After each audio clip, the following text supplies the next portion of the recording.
y entrando en materia vamos a tratar sobre pagos a cuenta.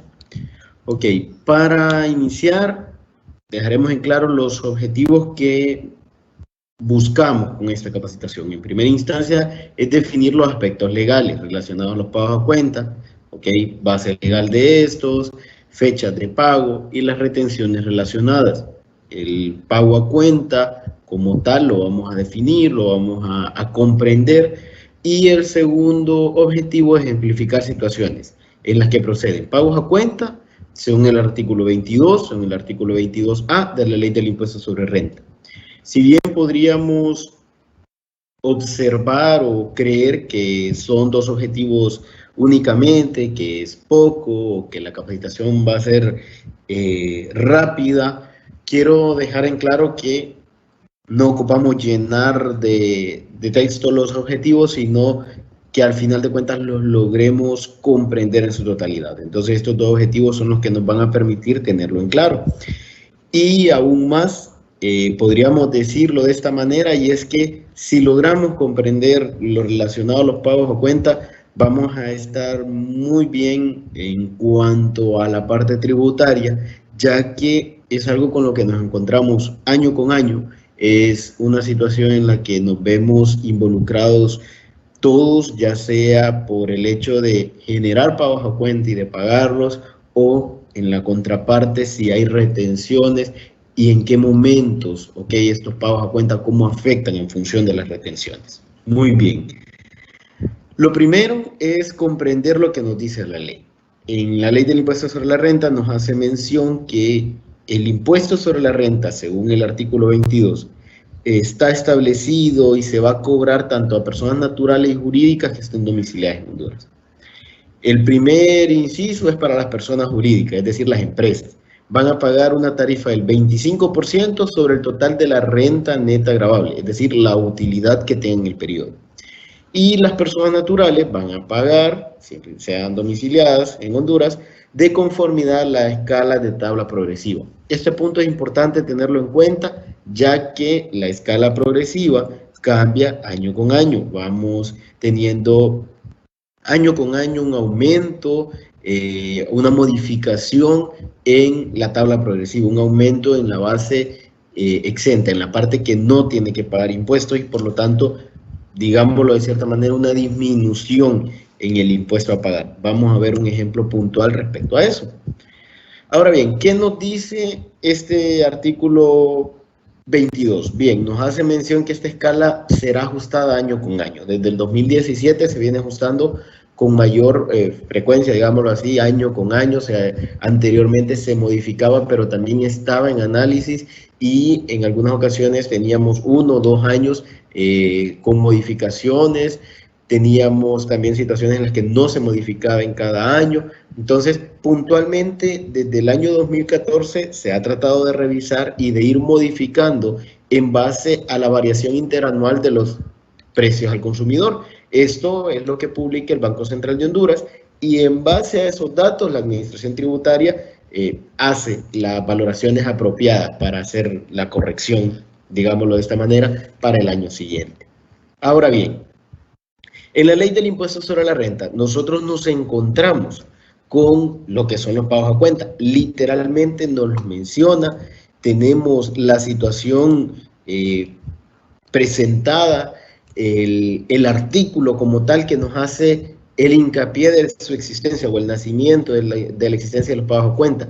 Y nos dice que hay que comprender a los pagos a cuenta como cada una de las cuotas trimestrales de pago del impuesto sobre la renta que habrá de efectuarse de acuerdo a la ley. Es decir, del impuesto que se va a tener que pagar, hay que hacer esto anticipo, este pago a cuenta, que viene a ser un anticipo, un valor que se va a pagar antes de.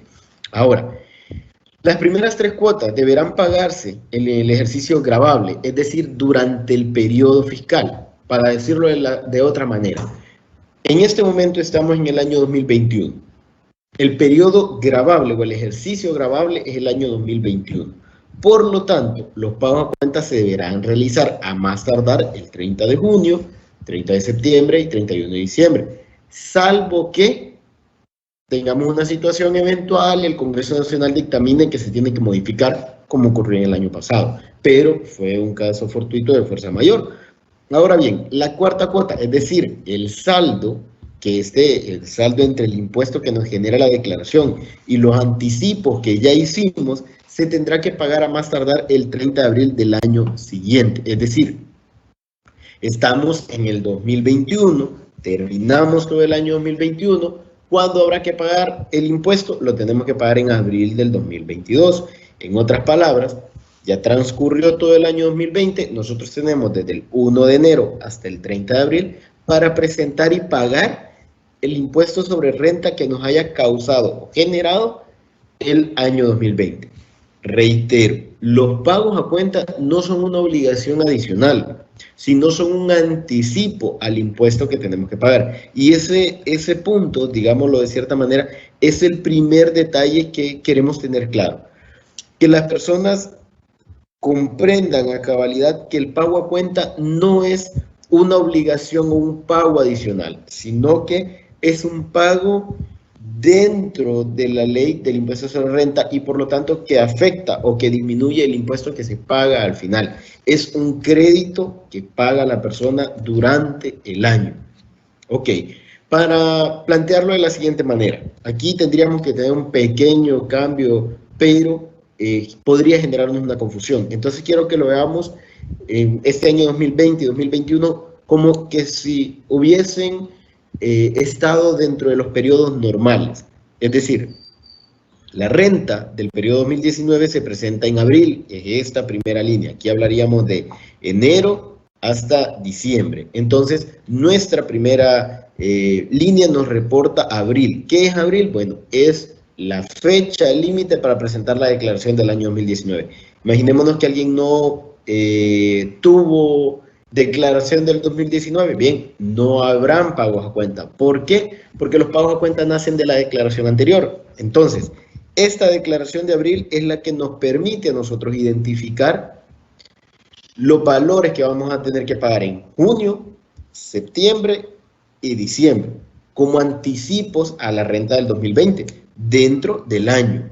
¿Cuándo lo vamos a terminar de cancelar? En abril del 2021. ¿Qué estamos pagando? La declaración de renta del 2020. Y es cíclico, es una frecuencia que se va a estar cumpliendo de manera permanente mientras estemos operando. La ley del impuesto sobre la renta en el artículo 34 nos establece que cuando cualesquiera de las fechas anteriores, es decir, 30 de junio, 30 de septiembre, 31 de diciembre, coincidieran con un día inhábil, el pago se efectuará el siguiente día hábil. Los contribuyentes, por decirlo de otra manera, los contribuyentes al momento de pagar, digámoslo de cierta manera, el último día, fuese un 30 de junio, es un domingo, entonces tienen al 1 de julio. Si, por ejemplo, el 30 de septiembre es sábado, tendrían el 1 de octubre, que es domingo, tendrían hasta el 2 de octubre para realizar el pago. ¿Por qué? Porque coincidieron las fechas límites con días inhábiles. Si, por ejemplo, el 30 de abril, y aquí hablamos de cualquiera, incluyendo también el vencimiento de la declaración, el 30 de abril, cae un día domingo, el 1 de mayo, que es feriado, cae un día lunes, se tiene hasta el 2 de mayo para presentar la declaración y hacer el último pago de la ley de lo que nos establece la ley del impuesto sobre la renta. Ahora bien, nos menciona también el artículo 34 que cuando los contribuyentes cuyos montos anuales de los pagos a cuenta, es decir, las 3 cuotas de los pagos a cuenta, sean inferiores a 200 lempiras, digamos la persona le toca pagar 50 lempiras de pagos a cuenta, 50 en junio, 50 en septiembre, 50 en diciembre, es menor a 200 lempiras, entonces se va a acumular en un solo pago y debe pagarse a más tardar el 30 de noviembre. Igualmente cumple con lo establecido al inicio de este artículo. Si el 30 de noviembre cae un día inhábil, es decir, un día domingo, lo trasladamos para el 1 de diciembre. Esto es importante tenerlo claro y comprender que también busca como objetivo que las personas no tengan que estar emitiendo un documento como un recibo oficial de pago ir a pagar al banco o hacer la transferencia y luego solicitar una constancia que cuesta 200 lempiras, que es la que valida que están cumpliendo con los pagos a cuenta. Entonces, al realizar un solo pago, la persona, después de haber pagado su declaración, generando su constancia de pago a cuenta, le vencería hasta el 30 de noviembre y luego la siguiente la va a poder tramitar el 1 de diciembre, después de haber pagado sus pagos a cuenta y los otros 200 lempiras. Ese es el objetivo y la intención principal más bien es que la persona hasta realice su pago a cuenta y posteriormente solicite su constancia por el valor que tiene de pagos a cuenta, o sea, el valor anticipado que va a realizar. Muy importante tener en cuenta lo que les acabo de mencionar. La constancia de pago a cuenta solo se puede tramitar un día después del vencimiento. No se puede tramitar la constancia de pago a cuenta dentro del plazo del vencimiento del pago a cuenta anterior. Es decir, si yo presento mi declaración en abril y saco o genero mi constancia de pagos a cuenta que vence al 30 de junio, la constancia de pagos a cuenta tiene un vencimiento al 30 de junio. Por lo tanto, yo el 1 de julio a primera hora puedo solicitar si ya pagué mi pago a cuenta de manera correcta. Eso es importantísimo tenerlo en cuenta.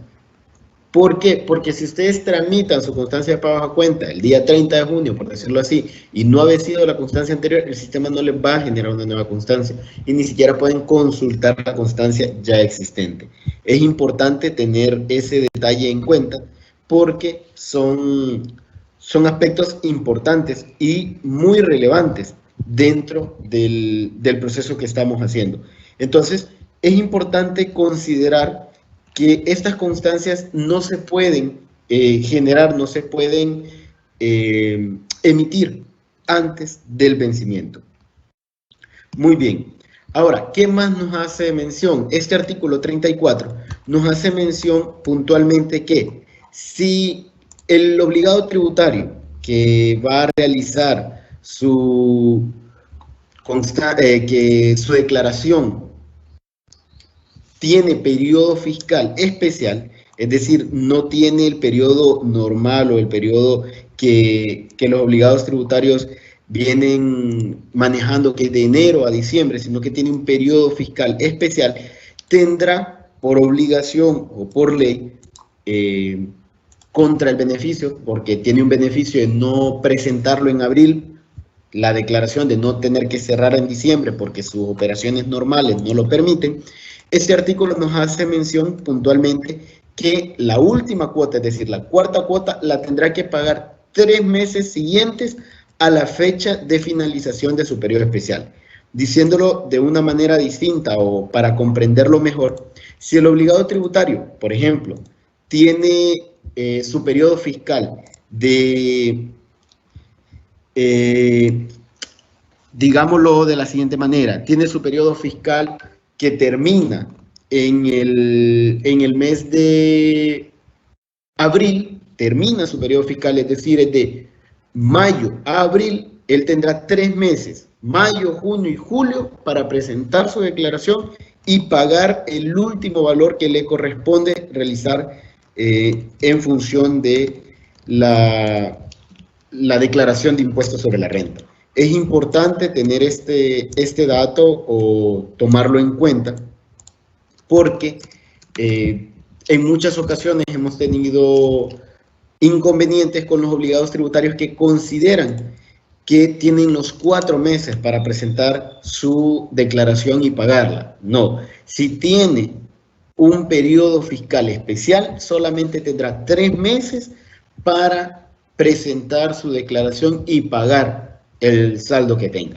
Ahora bien, si por el contrario no le toca pagar porque realizó pagos a cuenta equivalentes a 10.000 lempiras y el impuesto a pagar es de 8.000 lempiras, ese saldo que le queda a su favor lo va a poder imputar en los siguientes pagos a cuenta. Es decir, si yo tengo un impuesto a pagar, ¿ok?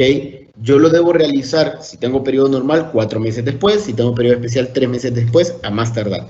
Pero si por el contrario, a mí me genera un saldo a mi favor, porque pagué más de pagos a cuenta que lo que generé de renta, los siguientes pagos a cuenta, o en los siguientes pagos a cuenta, se va a ver reflejado automáticamente ese valor que yo ya había pagado de más, digámoslo así, ese crédito que yo tenía a mi favor. En muchas ocasiones, quienes ven su aviso de cobro de pagos a cuenta, se percatan de esta situación y observan que dice un crédito a favor o crédito aplicado. Ya desde ahí podemos partir y comprender que está el pago a cuenta aplicado, que hay una disminución y por lo tanto, en este caso, el valor a pagar de los pagos a cuenta se ve disminuido. En muchas ocasiones se le dice al obligado tributario que antes de realizar su pago a cuenta, verifique el cálculo o verifique en su correo, en su bandeja, que haya recibido su constancia, su aviso de cobro de pagos a cuenta, y a partir de este aviso de cobro de pagos a cuenta, entonces realice los pagos correspondientes. Es importante, muy importante tener en cuenta de esto que les estoy diciendo, que en todos los periodos, todos los periodos, el pago a cuenta, siempre y cuando supere los 200 lempiras, le va a generar 3 pagos. Y como les reitero, la ley se los hace mención. Para todos los demás años, a excepción del 2020, nos mencionaba que las fechas límites eran 30 de junio, 30 de septiembre y 31 de diciembre.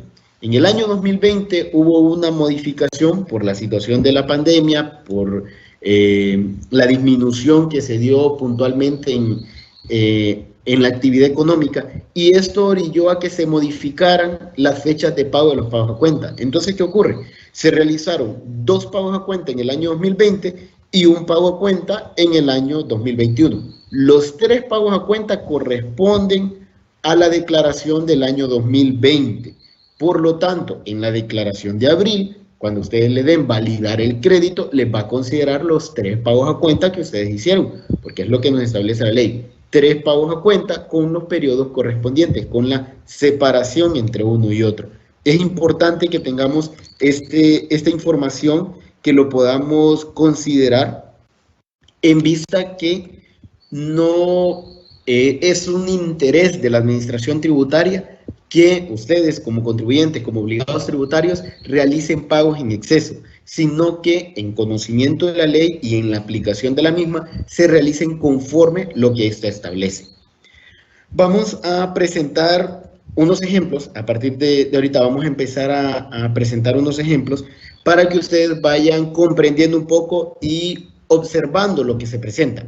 Vamos a presentar un supuesto donde una persona natural tenga el mismo ingreso y el mismo gasto 2 años seguidos. La intención de este ejemplo es identificar cómo afecta la tabla progresiva en el impuesto a pagar de un obligado tributario. Supongamos que una persona menor de 60 años, hago la aclaración, ya vamos a ver por qué, menor de 60 años, tiene un ingreso de 818.328 lempiras, 2 años, 2019-2020, y un gasto de 205.000 lempiras. Su ingreso gravable, al final de los gastos, o su renta neta gravable, van a ser 613.328. Por ley, aquí hablamos de gastos, cuando hablamos de gastos son aquellos que son necesarios para la generación de renta, Entonces esta persona natural, por ley, tiene un derecho adicional de gastos por 40.000 lempiras correspondiente a gastos médicos. No se pide documentación y aquí hay una aclaración importante. No podemos incluir dentro de los gastos deducibles de renta para una persona natural gastos médicos, los gastos de educación de los hijos, situaciones que son de carácter personal. ¿Por qué? Porque esto lo debemos cubrir con el ingreso que tenemos, o sea, es decir, con la renta neta, con nuestra ganancia, por decirlo de cierta manera. Entonces, esta persona tiene derecho, como todos, a 40.000 lempiras de gastos médicos. Por lo tanto, la base imponible van a ser 573.328. El mismo valor para el año 2020, la misma situación. Ahora bien, para 2020 le toca pagar 77.000 lempiras de impuestos, pero para el 2019 pagó 79.000 lempiras. ¿Por qué? Muy bien. En primera instancia, para el 2019, la tabla progresiva decía que estaban exentos del pago de impuestos 158.995.06. Para el año 2020, este valor aumentó a 165.482.05. Luego, considerando ese aumento y los subsiguientes, vemos que la persona no alcanza a pagar al 25% para el año 2020, cosa que sí tuvo que hacer para el año 2019. Muy importante, en estos cuadros lo que podemos ver es lo siguiente. La persona para el periodo fiscal 2019 tuvo ingresos de 573.328 lempiras. Para el cálculo en la tabla progresiva, importante, no se realiza como con la persona jurídica. No es que yo voy a colocar este monto y voy a decir, vamos a ver, ganó arriba de 158, ganó arriba de 242, ganó arriba de 563, ganó arriba de 563.812.31.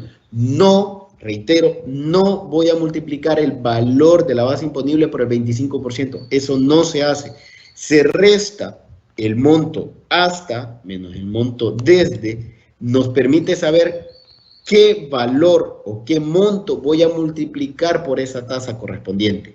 ¿Ok? La persona ganó 573.328, está en el último rango, correcto. Pero yo voy a ir parcialmente calculando el impuesto. Yo digo, 573.000 está muy por encima de 242.000 lempiras, pero hasta 242.439.28 lempiras se calculaba al 15% del impuesto. Resto los 242.439.28 menos los 158.995.07 y me indica que el monto a pagar de impuesto es de 83.444.21. Ese valor, ese monto se multiplica por el 15%. Entonces, le correspondería pagar 12.516.63 lempiras de impuesto del 15%. Al 20% realizo la misma operación. El límite superior menos el límite inferior me da un monto. Ese monto lo multiplico por el 20%. Me indica el valor de impuesto que me genera esa parte progresiva de la tabla. Y repito la misma operación con el cuarto nivel. Aquí ya no hay un límite, utilizo el valor total que tenga y el resultado lo multiplico por el 25%. Luego sumo los montos de impuestos para saber el impuesto total que la persona debe pagar. Importante considerar ese valor, importante hacer el cálculo de manera apropiada.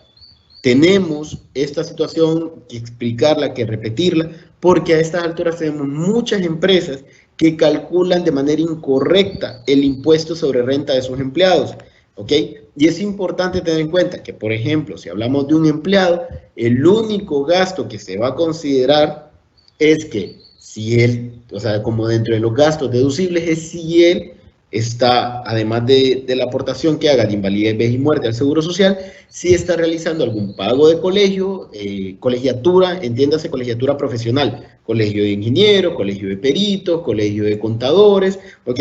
Ese tipo de colegiatura, siempre y cuando le genere o le afecte para la generación de renta. Es decir, al departamento de contabilidad yo le voy a considerar el hecho de que él pague colegio médico, colegio de peritos o colegio de contadores. Pero si, por ejemplo, yo tengo un vendedor que él paga el colegio de peritos, el colegio de contadores, y él únicamente realiza la labor de ventas, para la generación de renta que le va a calcular la empresa, no es un gasto deducible. Esto me lo establece la ley. ¿Por qué? Porque los gastos deducibles son aquellos que me permitan la generación de renta o contribuyan para la generación de renta.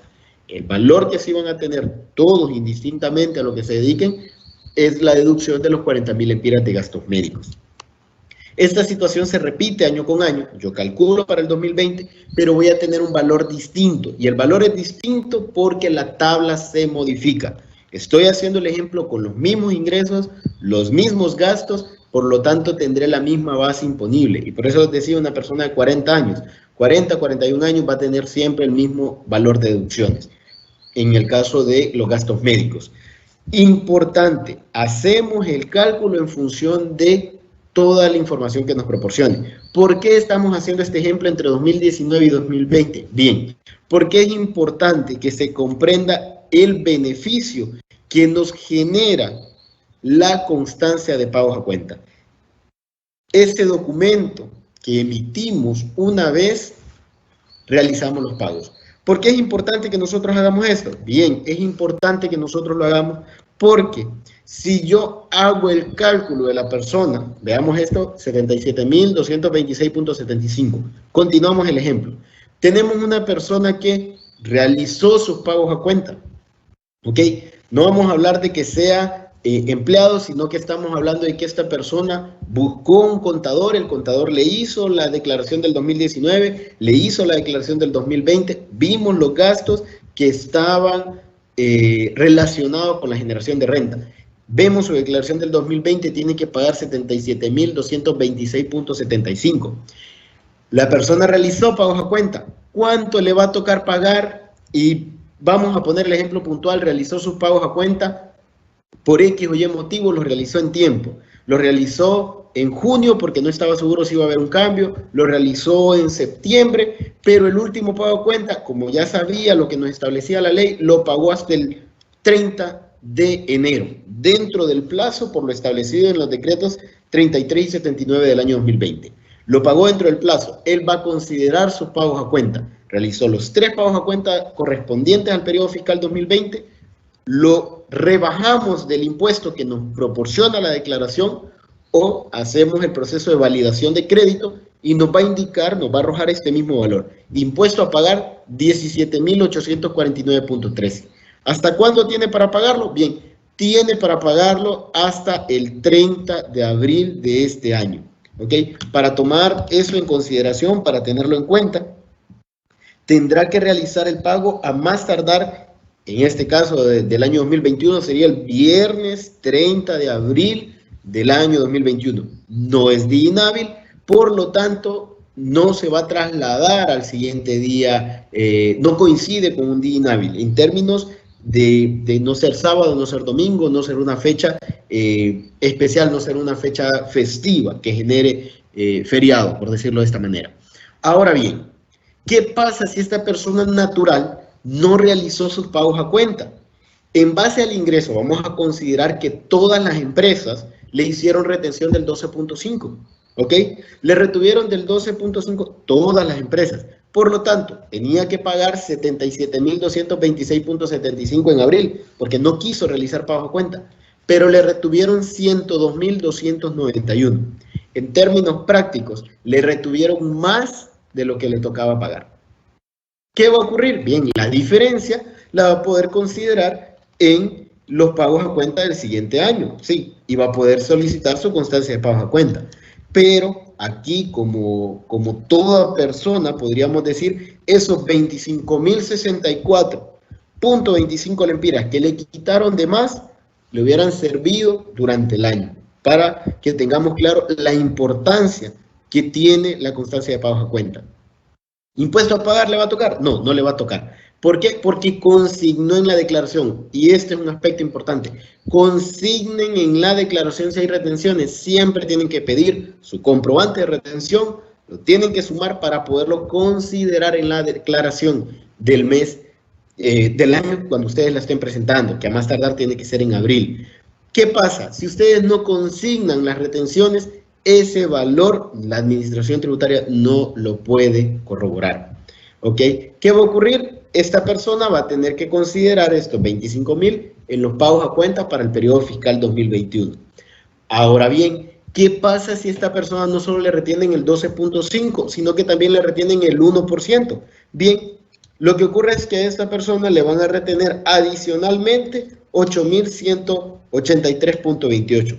En su totalidad, no va a tener que pagar impuesto a más tardar en abril, pero le retuvieron 33.247.53 lempiras de más, porque no quiso realizar sus pagos a cuenta.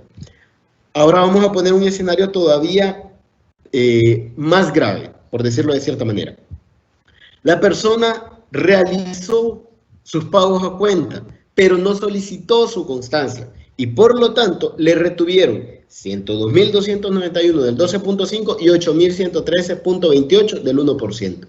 En otras palabras, al considerarlo en su declaración, no le va a tocar pagar impuestos, pero tiene un valor alto de retenciones y se le va a aplicar el sistema automáticamente a los siguientes pagos a cuenta.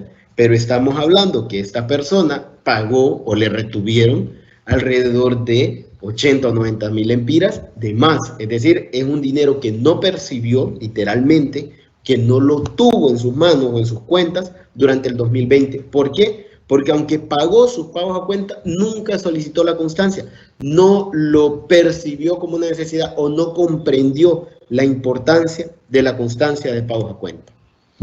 Ahora bien, hay que tener presente y muy claro que la constancia de pagos a cuenta nos genera un aspecto o una diferenciación cuando tenemos ingresos mixtos. Antes de avanzar a los ingresos mixtos, cabe resaltar lo siguiente. Si una persona es asalariado, no puede solicitar constancia de pagos a cuenta y llevarlo a su patrono y decirle no me retenga. No aplica, no se puede realizar. Si una persona tiene ingresos mixtos y la empresa le retiene, la empresa le debe seguir reteniendo. No va a llegar con su constancia de pagos a cuenta y va a exigirle a la empresa que no le retenga y que él va a presentar su declaración. Eso no se puede hacer. Y para dejarlo en claro, si se llega a hacer, la empresa va a cubrir o va a tener que ser solidariamente responsable, como lo menciona la ley de renta, con el valor que no se pague y con los intereses que esto genere. Si la empresa debe retenerle a un empleado, lo debe hacer independientemente esta persona tenga ingresos mixtos o presente constancia de pagos a cuenta. Ahora bien, cuando la persona tiene ingresos mixtos, la ley establece una fórmula para el cálculo de sus pagos a cuenta. ¿Cómo calculamos los pagos a cuenta de una persona que no tiene ingresos mixtos? Bien, vamos a retroceder un poco y vamos a indicarlo de la siguiente manera. La persona tuvo un ingreso de 79.170.16. Lo dividimos entre 4 cuotas y lo multiplicamos por 3. En su totalidad va a tener que pagar 59.377.62. Es el valor que vemos aquí en la presentación. Y en cada uno de los pagos es por 19.792.54. ¿Por qué? Porque yo divido el impuesto causado entre 4 cuotas y ese valor es el que tengo que pagar, en teoría, en cada una de las cuotas. Se hace de esta manera para que las personas no sientan un solo valor de impuesto a pagar, de un solo, por decirlo de esta manera, y adicionalmente para poder contribuir en este sentido al flujo de efectivo, a la posibilidad de que las personas no tengan que estar sujetas a la retención, sino que puedan cumplir con su obligación de manera personal. Ahora, cuando hablamos de una persona con ingresos mixtos, tiene sueldos y salarios y tiene otros ingresos. Entiéndase que alguien puede tener ingresos mixtos por alquileres y servicios profesionales, o alquileres y el negocio, porque estoy constituido como comerciante individual. Esos, aunque si bien es cierto, son ingresos mixtos, los pagos a cuenta se calculan de la misma manera. Cuando la persona tiene ingresos mixtos para un cálculo distinto es porque tiene sueldos y salarios. Es decir, una persona que recibe honorarios profesionales y tiene sueldos y salarios. ¿Qué ocurre en este caso? Bien, consideramos todos los ingresos, a excepción de los sueldos y salarios, y lo dividimos entre los ingresos totales que tenga la persona. Este valor se debe multiplicar por el impuesto total y luego lo vamos a dividir entre 4 para saber el valor de cada una de las cuotas. Muy bien, vamos a hacer un ejemplo. Tenemos una persona natural que presenta los siguientes datos para el periodo fiscal 2020. Es una persona menor de 50 años y nos indica que tiene alquileres por 300.000 empiras, que tiene sueldos y salarios por 250.000 empiras y honorarios profesionales por 140.000 empiras.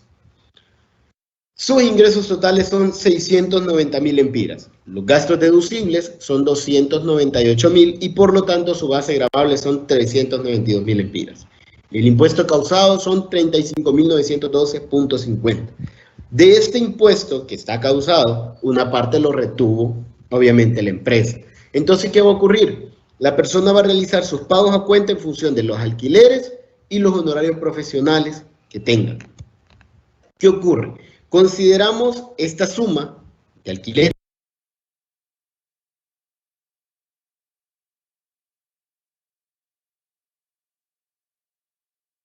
y honorarios profesionales, que nos da un valor de 440.000 lempiras. Y lo voy a dividir entre el total de los ingresos que tuvo la persona. Ese valor lo voy a multiplicar por el impuesto que haya causado para el periodo 2020, el impuesto de todos los ingresos, y lo voy a dividir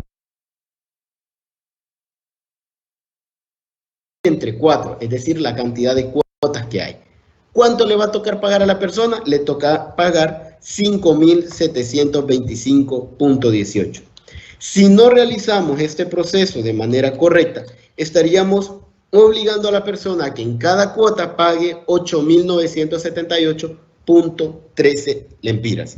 En otras palabras, estaríamos hablando de alrededor de 3.200 lempiras más en cada cuota al no realizar el proceso correcto.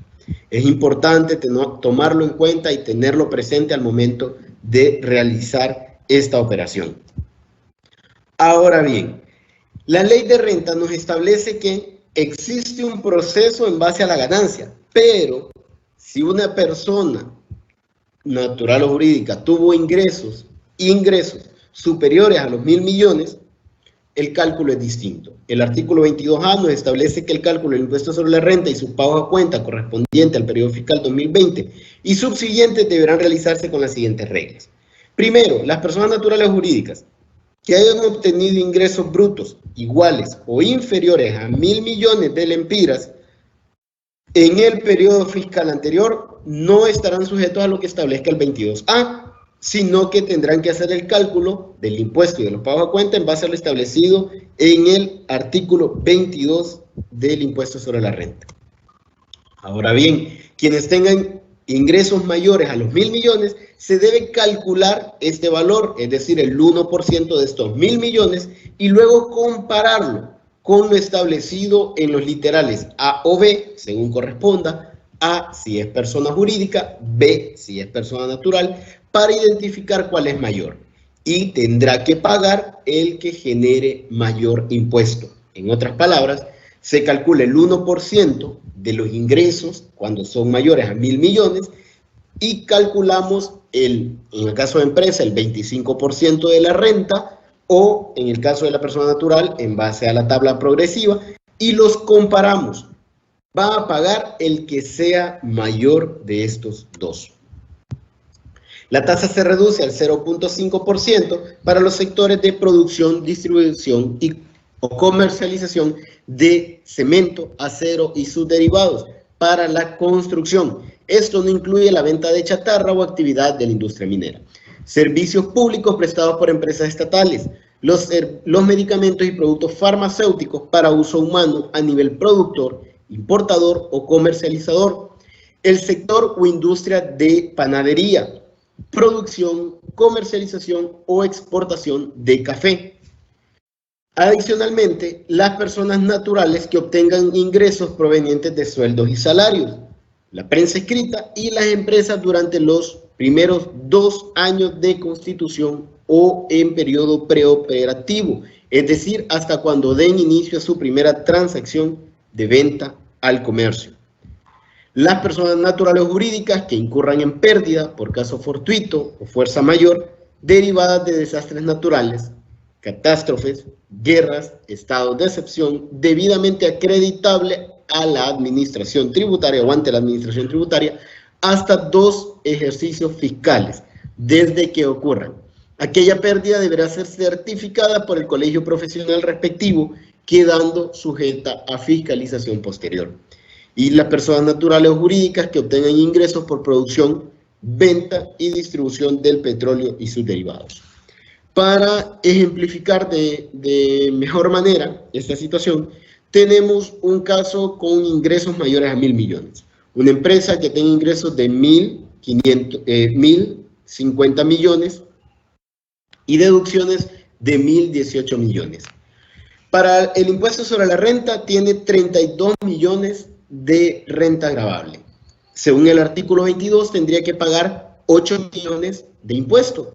Según el artículo 22A tendría que pagar 10.500.000, es decir, el 1% de los ingresos, y el artículo 22 el 25% de la renta gravable.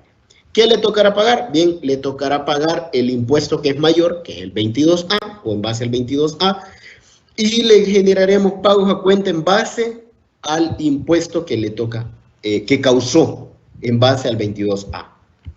Importante recalcar esto, el impuesto o los pagos a cuenta se calculan del impuesto causado, no del impuesto a pagar. Es decir, si esta empresa le toca pagar 10.500.000 lempiras de impuesto, o le generó 10.500.000 de impuesto, pero tiene pagos a cuenta, tiene retenciones y solamente le toca pagar 500.000 lempiras, siempre los pagos a cuenta se van a calcular del impuesto causado, es decir, de los 10.500.000. No se calculan del impuesto a pagar. La aportación solidaria se calcula por aparte, se restan el millón de lempiras que está por ley exento y calculamos el impuesto o la aportación solidaria que le correspondería del 5% de la renta gravable y de ese valor calculamos los pagos a cuenta de aportación solidaria. En el caso de que a una persona jurídica le toque pagar impuestos sobre la renta de aportación solidaria, generará pagos a cuenta o genera impuesto de impuestos sobre la renta de aportación solidaria, generará pagos a cuenta en los dos impuestos. Importante tenerlo en cuenta.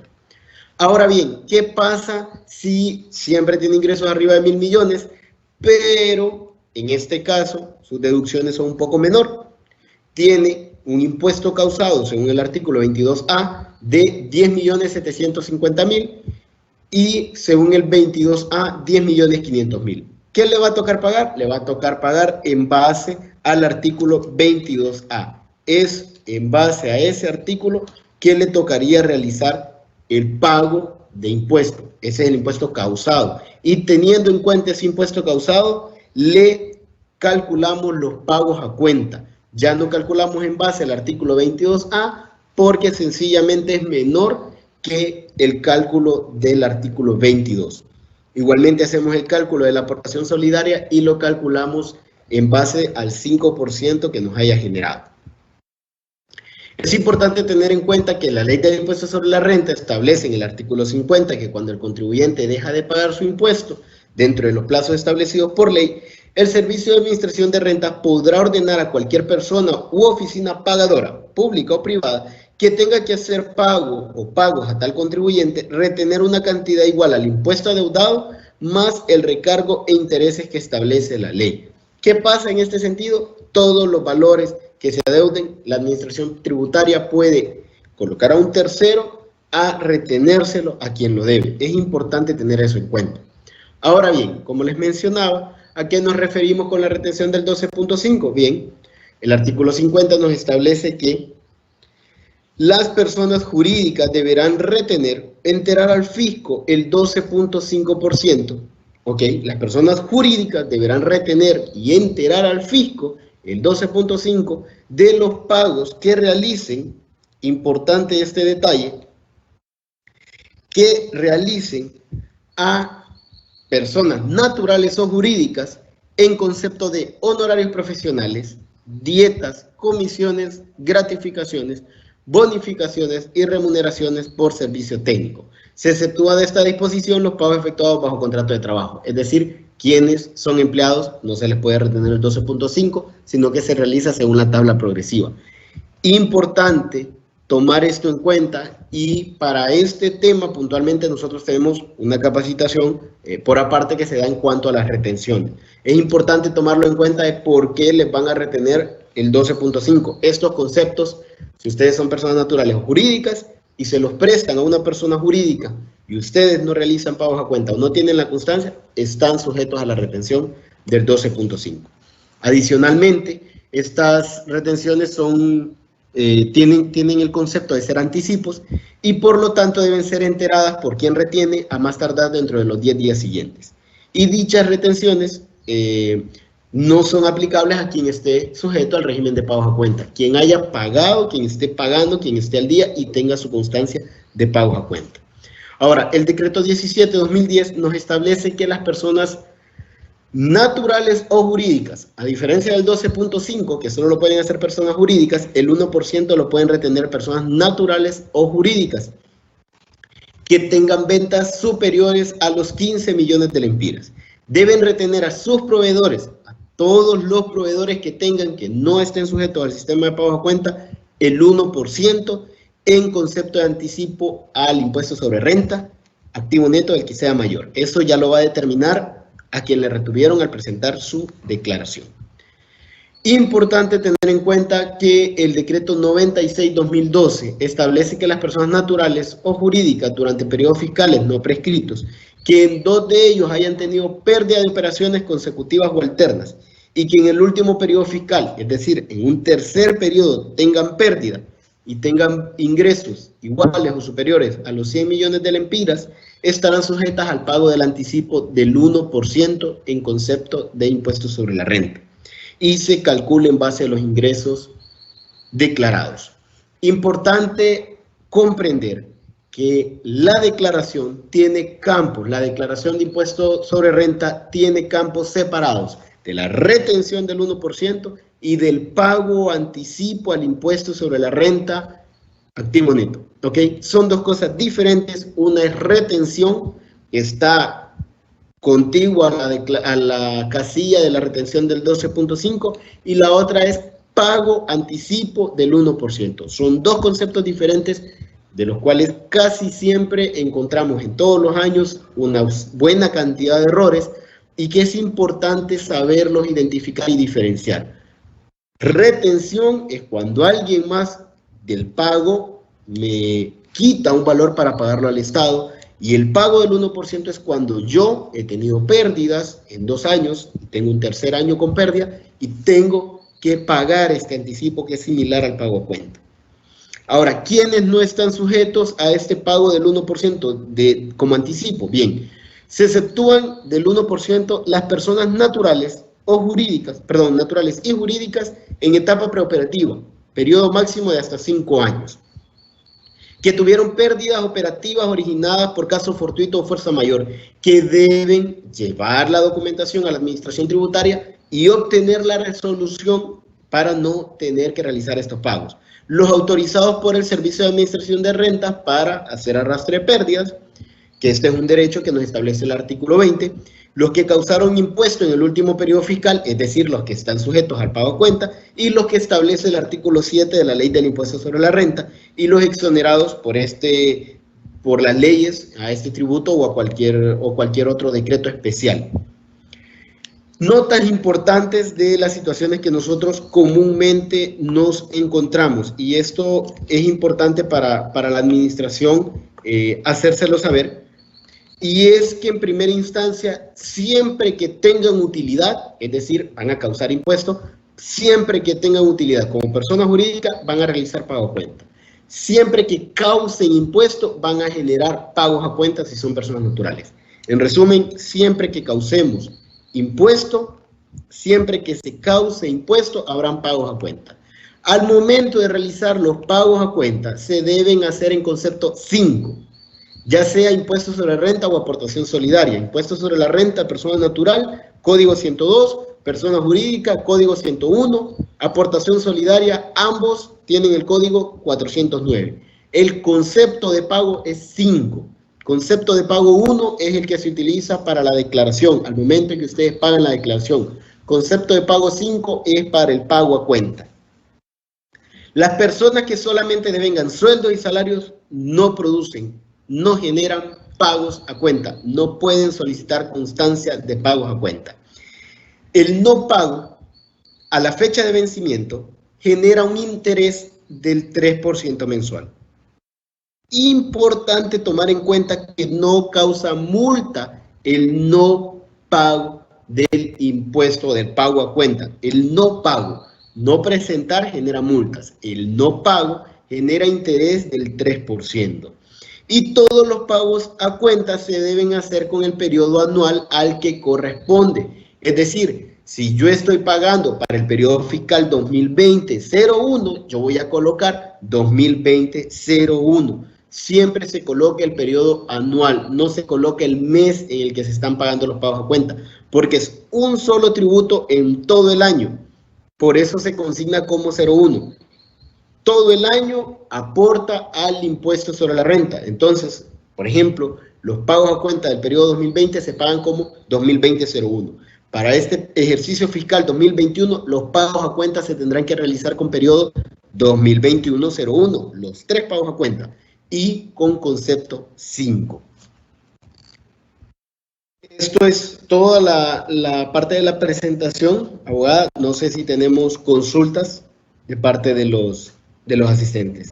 Vamos con esta pregunta de Kimberly. Dice, hice una declaración del impuesto sobre renta 2020 y no se pagará impuesto sobre la renta, pero sí activo neto. Tengo pagos a cuenta por ISR y aportación, pero el deadline no me reconoce como crédito para el activo neto los pagos a cuenta de aportación. ¿A qué se debe esto? Ok. Cuando se presenta la declaración, es muy importante tomar en cuenta que cuando vamos realizando nuestra declaración, los pagos a cuenta como tal, no hay una casilla de pagos a cuenta para activo neto. Eso no nos lo reporta, o sea, nos lo reconoce el 1%. Pero cuando hacemos toda nuestra declaración como personas jurídicas, tenemos nosotros cariñosamente a la declaración la llamamos trilliza, porque es una declaración que nos permite ver 3 impuestos. Bien, entonces para aclarar la pregunta, imaginémonos 3 columnas. Tenemos la columna del impuesto sobre la renta, la columna del activo neto, la columna de aportación solidaria. Cuando yo comienzo a presentar mi declaración, están mis 3 impuestos, digamos, entiendo en este caso, no me generó renta, sí me genera activo neto, y por lo tanto hice pagos a cuenta. Al final de la declaración, al final de esos 2 impuestos, me aparece crédito, así se llama, y se traslada automáticamente al activo neto, y se lo tiene que rebajar. En el caso de puntualmente no se lo va a reconocer cuando usted le dé validar créditos, no se lo va a reconocer, pero sí se lo va a reconocer al final de la declaración. Si está llenada de manera correcta, si está consignando los valores en las casillas correctas, se lo va a reconocer en la parte de abajo, le va a rebajar esos valores. En el caso de que tengan un problema con esta declaración, se tendría que abocar a la administración tributaria para que podamos ver la declaración si es que tiene algún problema adicional. Alex Rodríguez pregunta, ¿ya se puede presentar la ISR del 2020? Sí, ya está habilitado el módulo para poder presentar las declaraciones. Nicole Dubón pregunta, ¿el último pago que se hizo en febrero de 2021 de pagos a cuenta es aparte del que se realiza en abril? Ok. Lo que se hizo, y les explicábamos, se hizo de parte del Congreso Nacional fue trasladar los pagos a cuenta. Los que vencían en junio, septiembre y diciembre, se les dio una prórroga y el último vencía ya en enero, 31 de enero, se trasladó a febrero del 2021, pero corresponden al periodo fiscal 2020. Sí se debe considerar ese pago. Sí debemos considerar ese pago realizado. Esos 3 pagos a cuenta se tienen que considerar como crédito para la declaración que se va a presentar a más tardar, reitero, a más tardar en abril. No es que tienen que esperar al 30 de abril. Lo más apropiado es que la presenten antes para poder evitar cualquier situación que se pueda presentar. Oscar de Jesús pregunta, muy buenos días, en caso de que una empresa solo genere impuesto de activo neto, ¿genera pagos a cuenta? ¿Podría solicitar una constancia de pagos a cuenta? Ok, la pregunta tendríamos que poder, vamos a ver cómo lo puedo decir, tenemos que ampliarla. ¿En qué sentido? Puntualmente, si la empresa tuvo pérdida, y es lo que les puse en las notas finales, si la empresa tuvo pérdida, no genera, ¿okay? Una empresa que genera pérdida el primer año no genera pagos a cuenta. Tuvo pérdida, por lo tanto, no hay impuesto sobre la renta causado, no hay no hay aportación solidaria. ¿Hay activo neto? Puede que haya activo neto. ¿Ok? Quiero resaltar este punto. Es en base al impuesto causado. Si la empresa causó impuesto sobre la renta, pero el activo neto es mayor y paga el valor también de activo neto, ok, es distinto. Pero si la empresa tuvo pérdida y solo genera activo neto, no va a generar constancia de pagos a cuenta. Consulta, dice, la primera dice, si alguien me presenta el aviso de pagos a cuenta, no le retengo el aviso. Está hablando del aviso, no de la constancia. No, estamos hablando de dos cosas muy distintas. Es muy distinto el aviso de pagos a cuenta que la constancia de pagos a cuenta. El aviso de pagos a cuenta es el documento que la administración tributaria le emite para indicarle a usted, por ejemplo, si tiene un crédito. El aviso de pagos a cuenta es un documento muy personal. Ese no es un validador de que usted está cumpliendo con la obligación. Sí, está sujeto, podríamos decir está sujeto, tiene que realizarlo. Pero ¿qué le puede garantizar a usted que está sujeto cumpliendo? ¿Ok? Entiéndase el término sujeto en el término amplio. Estoy sujeto y lo estoy cumpliendo. Estoy adherido a él cumpliéndolo. Es muy distinto, estoy obligado. Digámoslo de la siguiente manera, todos estamos obligados a presentar, a pagar todos nuestros impuestos. Ahora, ¿estoy cumpliendo? ¿Estoy sujeto a hacerlo? ¿Lo estoy cumpliendo? Estoy obligado a hacerlo. ¿Estoy sujeto? ¿Lo estoy haciendo? Eso quiere decir. Entonces, el aviso de pagos a cuenta no es el documento que me soporta a mí que está cumpliendo con la obligación. El documento que me lo soporta es la constancia de pagos a cuenta. Otra parte de la pregunta de Víctor es, ¿y si el pago a cuenta aparece una autoobservación y que tiene omisos y tiene saldos pendientes? ¿Y qué procede? ¿Cuál es la base en el reglamento? Es retenerle. No está sujeto a los pagos a cuenta. Eso es lo que nos está diciendo. No está cumpliendo con sus obligaciones con la administración tributaria. Como les mencionaba, cuando alguien esté incumpliendo con los impuestos, lo que procedería, si nos vamos estrictamente a la parte legal, es que esta persona emite un estado de cuenta, se los entregue a ustedes y ustedes le retengan la totalidad más los intereses y logren cancelar la deuda con la administración tributaria. Eso en términos prácticos no se realiza. Entonces, para apoyar en este sentido, digámoslo de cierta manera, a que la persona pueda gozar de descuentos, a que la persona tenga la libertad de utilizar el dinero e ir cancelando sus cuentas en base a su necesidad, y pensando en esa situación, la administración dice, está bien, la ley establece, me da dos alternativas, o retenemos el 12.5 para el impuesto sobre la renta, o retenemos la totalidad de lo que adeuda. Entonces, normalmente la administración les da la vía que es, digamos, lo más fácil para todos, la que nos encamina de mejor manera, y es la retención del 12.5 o del 1% en el caso de que amerite, contra el hecho de que se tenga que retener la totalidad, porque en algunos casos podría ser la totalidad del trabajo realizado. En el 2019 me hicieron retención por honorarios, dice, por 18.750 por servicios prestados, por 150.000, sin embargo, como ve, no llego al techo exento. No causé impuesto y por eso no me dan constancia para que no me hicieran retención. Si no me dan constancia para que no me hicieran retención, en el 2020 fue mucho menos los ingresos e igual me hicieron la retención.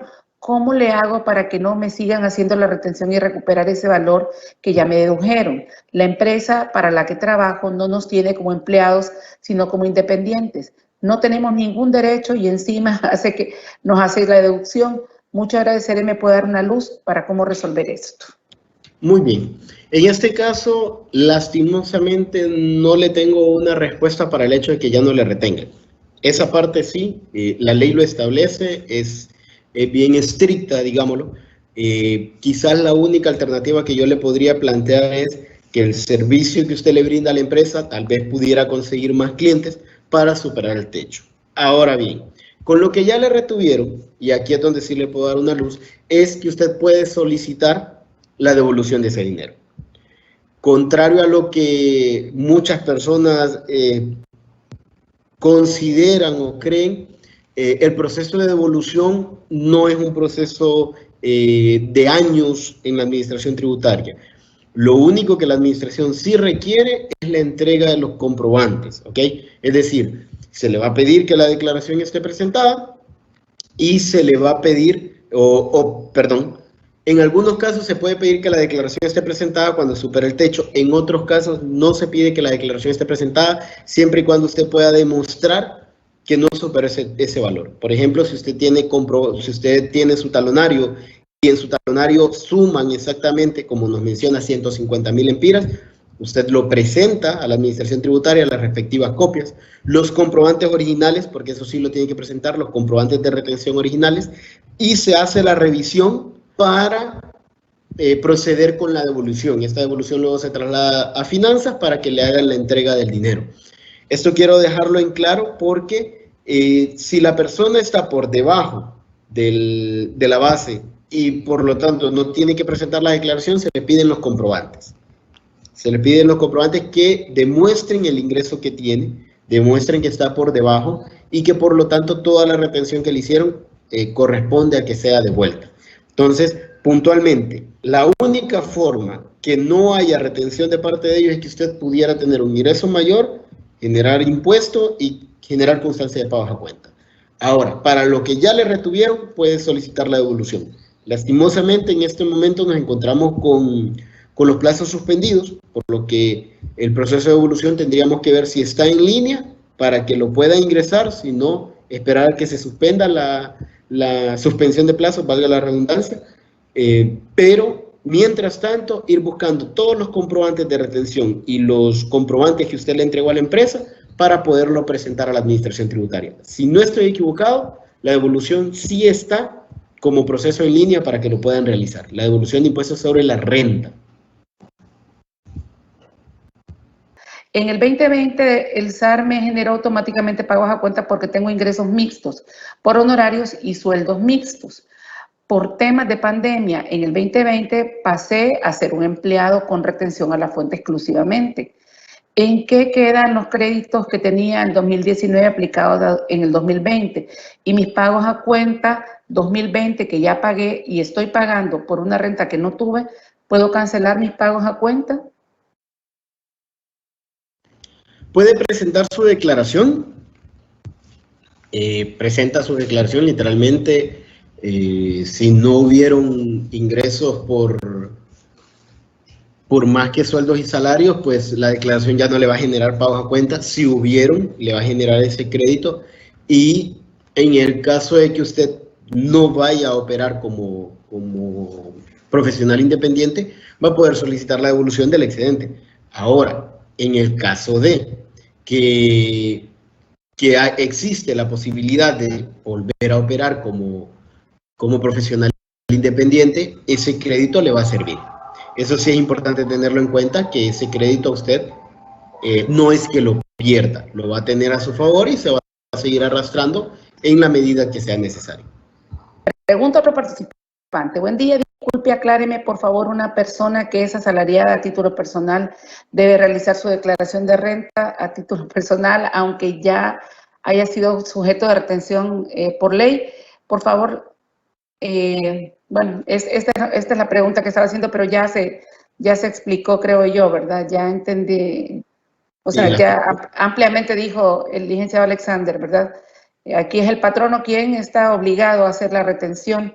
Y aunque sea un valor mayor, permiso abogado, aunque sea un valor mayor, no están obligados. O sea, si de pronto por retención en la fuente le retuvieron, digámoslo así, 60.000 empiras, le retuvieron 80.000 empiras, no va a hacer su declaración de renta, no está obligado, ¿ok? Y por contraparte, o sea, tampoco es de que si tengo constancia de pagos a cuenta no me van a retener, no. Mi obligación con la empresa, o la obligación que tiene la empresa conmigo es pagarme un salario, y la obligación que tiene la empresa con el fisco es retenerme por ese salario. La retención del 12.5 más 1% se hace en casos diferentes de honorarios profesionales que se haga con los recibos. Por ejemplo, si fuese mano de obra retiene 13.5, pero en asesoría legal solo el 12.5. No. La ley le dice que el 1% se lo va a retener a sus proveedores. No le hace ningún tipo de excepción. No le dice si son proveedores de productos, de servicios. No le hace referencia alguna. Sencillamente le indica que usted tiene la obligación de retener el 1%, si tiene ingresos mayores a 15 millones, tiene que cubrir usted con esa obligación, digámoslo de esta manera, de retenerle.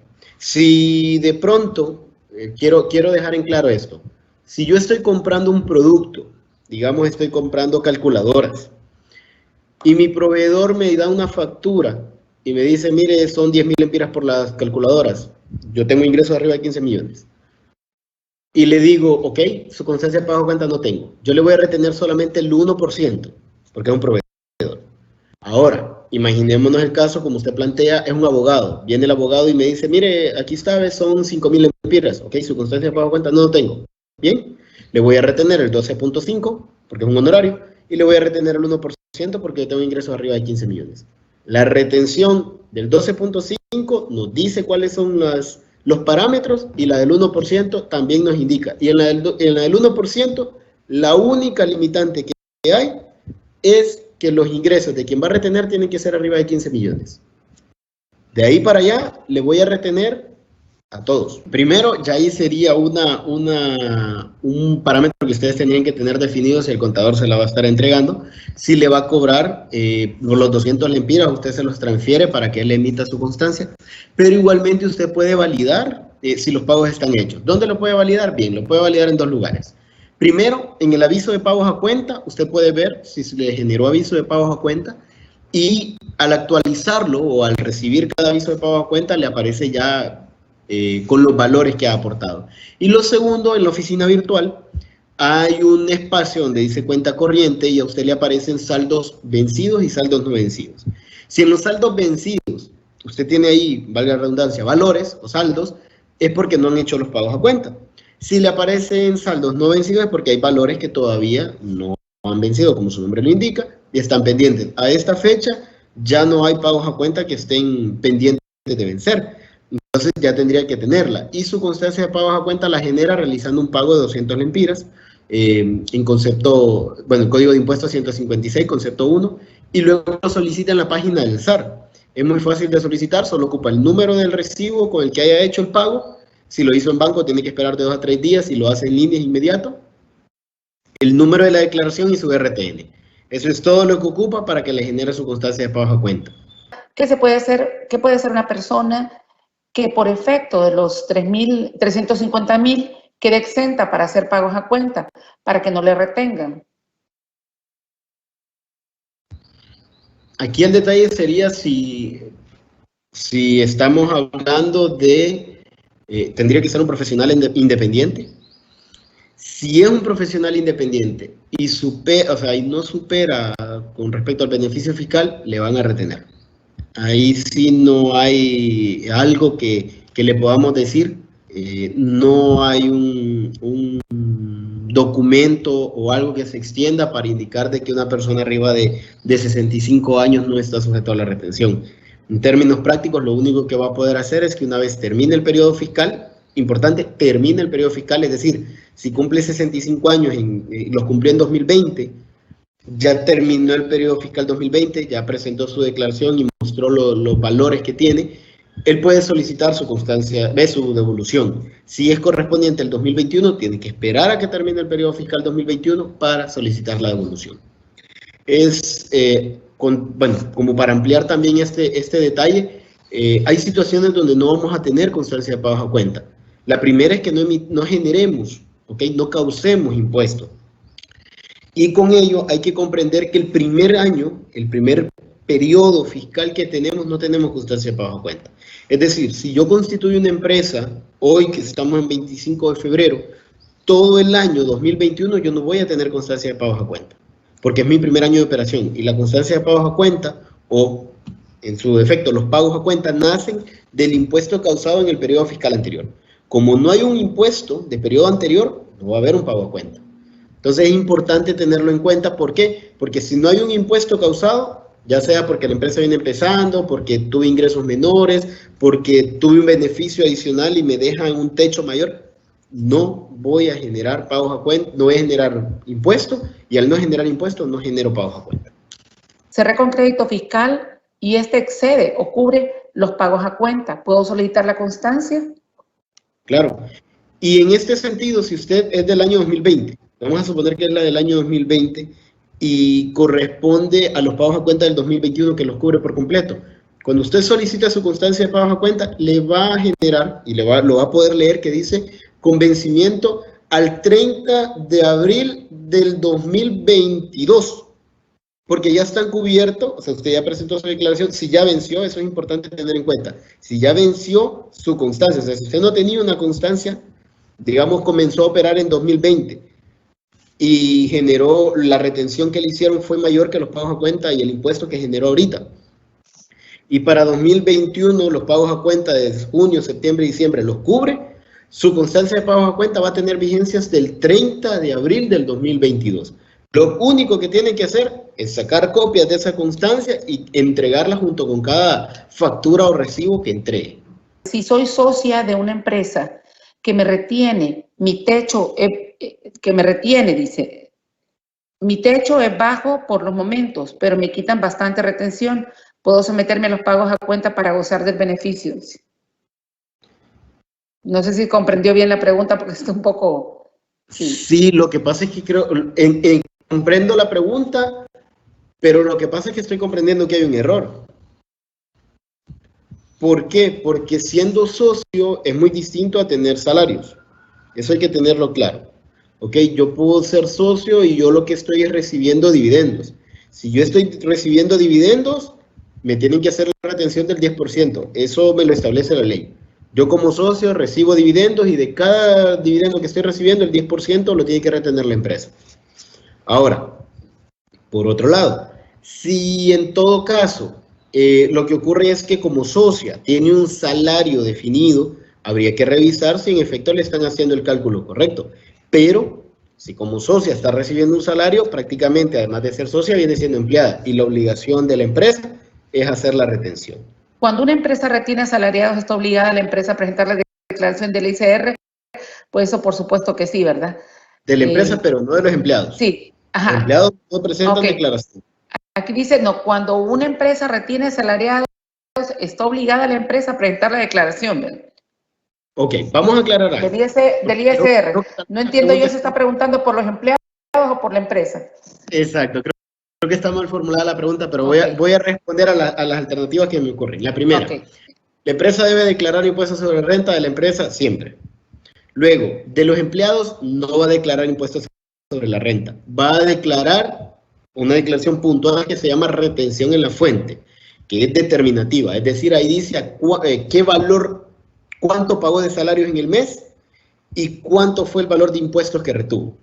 Por otro lado, va a declarar algo que se llama informativa, que es la declaración mensual de retenciones, donde va a colocar empleado por empleado a los que les retuvo, cuál es el salario en el mes y cuál es el impuesto que les retuvo. Eso lo va a tener que hacer todos los meses. Es decir, esto es importante que lo tomemos en cuenta. Voy a retroceder un poquito a la pregunta que me decía la abogada con la que también me quedé como con duda, que es la persona que nos decía que es socia. Ok, imaginémonos que le voy a poner un nombre, le vamos a llamar Dinora y Estela, ¿ok?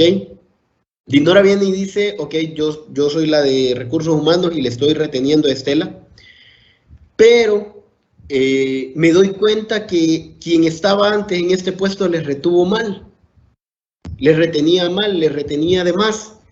¿Qué puedo hacer? Porque ya vi que en el año 2020 les retuvieron de más, pero ya terminamos el año. Entonces usted lo que puede hacer es decirle, mire Estela, se le retuvo mal, aquí están, nosotros presentamos mes con mes la declaración donde indicamos cuánto era su salario y cuánto se le retuvo.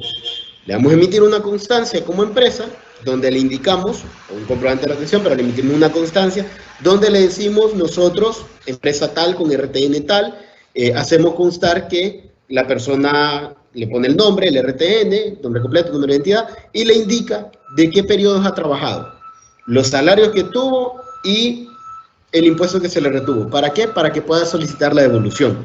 Esto lo aclaro en función de ¿qué? De comprender la importancia de la DMR y de la retención en la fuente. Si se le retiene de más a un empleado, él puede ir a solicitar la devolución.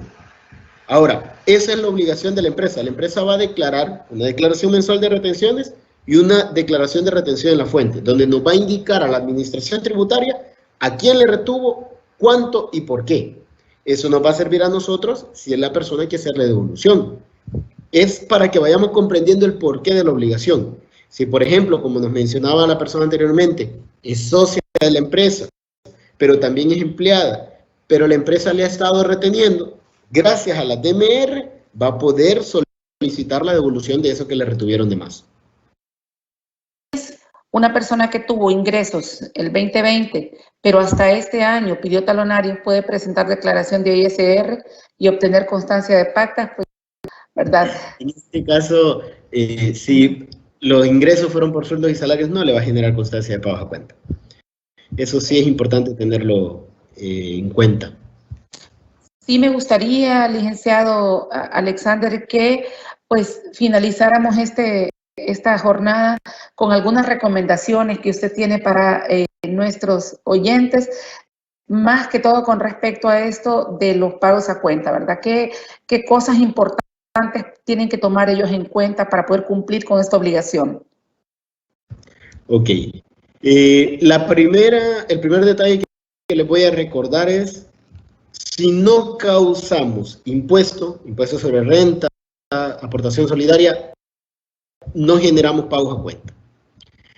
Se le va a retener a todo aquel que no tenga constancia de pagos a cuenta.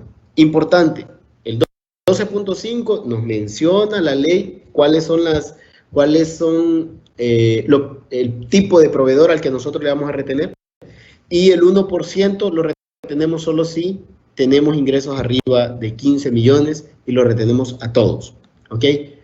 Con los pagos a cuenta es importante recordar que son el crédito para el periodo fiscal, es decir, los 3 pagos a cuenta, 2 que hice en 2020 y 1 que realicé en 2021, son los créditos para el periodo fiscal 2020 que voy a declarar a más tardar el 30 de abril del 2021. Siempre los pagos a cuenta se realizan con el periodo del año al que estoy pagando. Tocó pagar en enero, pero correspondía a la declaración del 2020, por lo tanto el periodo era 2020. Si alguien pagó y le puso el periodo 2021, está a tiempo para solicitar el cambio con la administración tributaria. Siempre tengo que colocar concepto 5 cuando es pago a cuenta, importantísimo. Si pago tarde, no me genera multa, me genera intereses únicamente. Y el aviso de cobro de pagos a cuenta no es lo mismo que la constancia de pagos a cuenta.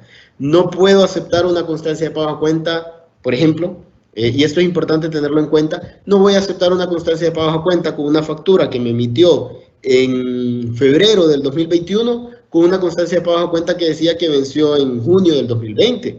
No la puedo aceptar. La factura tiene que estar dentro del plazo de la constancia de pagos a cuenta y tenemos que tener eso muy presente. Reitero, el aviso de cobro de pagos a cuenta no es lo mismo que la constancia de pagos a cuenta. Así que feliz día y muchas gracias.